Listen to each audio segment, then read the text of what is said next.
नाही नाही नाही नाही, मी काही नाराज बिराज असण्याचं काही कारण नाही. एखाद्याने मागणी करावी का तर करा, ते काही गैर नाहीये. पण मिळालं नाही म्हणून नाराज व्हायचं काय कारण आहे? बघा, ज्या संभाजीनगरमध्ये एकेकाळी आमच्याकडे प्रचंड सत्ता होती, जिकडे आमचे 5-6 आमदार होते, खासदार होते, महापालिकेत सत्ता होती, आज त्या संभाजीनगरमध्ये फार पक्षाची अडचणीची अवस्था आहे. कदाचित पक्षाला संजीवनी मिळावी म्हणून जर दानवेंना तिथे जर संधी दिलेली असेल तर हरकत नाही. पक्ष वाढणार असेल तर आपण पक्षप्रमुखांचा निर्णय मान्य केला पाहिजे आणि एका जत्रेत देव म्हातारा होत नाही. त्यामुळे माझ्यासाठी अजून खूप मोठा स्पॅन आहे आणि तो मोठा स्पॅन मी लढला पाहिजे.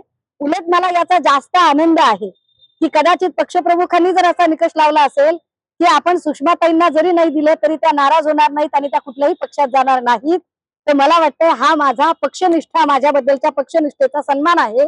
माझ्यावर पक्षप्रमुखांनी दाखवलेला विश्वास आहे की मी कुठल्याही परिस्थितीत, पद असो किंवा नसो, मी त्यांच्यासोबत ठाम राहणार आहे. हा विश्वास असल्यामुळेच त्यांनी हा निर्णय घेतला असेल. मला वाटतं की मी ठाकरेंची बहीण आहे, मी ठाकरेंची बहीण आहे, त्यामुळे मला वेगळ्या शब्दाची काही गरज नाही. मला होईल ना. लाडकी बहीण वाटत नाही तुम्ही?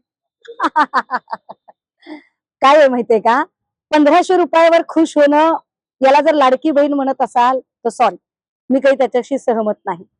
माझ्यासाठी पदांपेक्षा सुद्धा सन्मान जास्त महत्वाचा आहे, सुरक्षितता जास्त महत्वाची आहे.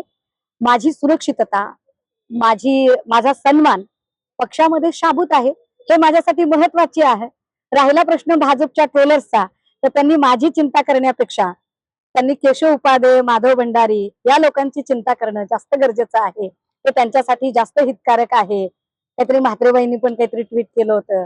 आता त्यांचं तर काय कोणी सांत्वन करावं असो, कारण नीलम गोरेंसारख्या अत्यंत निरुपयोगी महिलेला 5 वेळा, कारण ब्लॅकमेलिंग केलं जातं ना, त्यांना माहिती आहे की आता नीलम गोरेला दिल्यानंतर नीलम गोरे पुन्हा भाजपकडे सुद्धा टुनकन उडी मारू शकतात.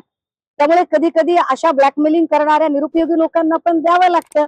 त्यातून कदाचित नीलम गोरेंना मिळाली असेल ती जागा, पण त्यामुळे काम करणाऱ्या पक्षातल्या चांगल्या महिलांवर नक्की अन्याय झाला.